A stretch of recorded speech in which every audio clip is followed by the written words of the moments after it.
Mayong hapon mga kaigsuonan, atong suruy ni mga kaigsuonan kining beach nga makitan diri sa Pugudlawin mga kaigsuonan.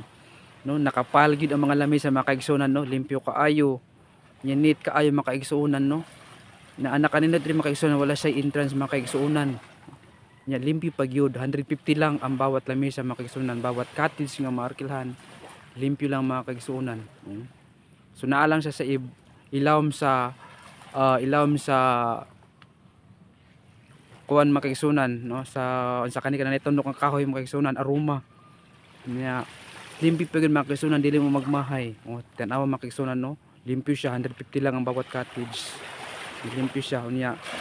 Limpyo pud ang dagat makigsunan, no, limpyo pud, no, wala kay makita nga mga basura makigsunan, no, limpyo siya. Giatiman gyud siya makigsunan, giatiman gyud siya.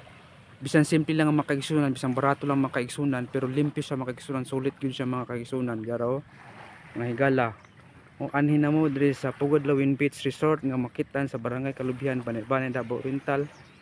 Na kung magikan mo sa Piso mga higala, unahan lang sa mapanga makaigsunan, no, tabok mo na sa tulay mga kaigsunan. Susuruyon nato diri ha, nindot kayo makaigsunan, no, nindot gyud makaigsunan, no?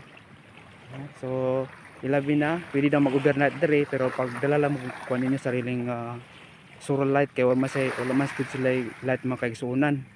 Pag dala mo solar light, pwede mo mag-overnight dere. Nya peaceful dere mga kaigsuonan, peaceful, safety kaayo ang mga ligo mga kaigsuonan. 150 lang ang bawat cottage mga kaigsuonan, 150 lang, no. Hindot kaayo sa mga mga kaigsuonan. So atong gisuroy nato mga kaigsuonan, so kitugtan ta suroy.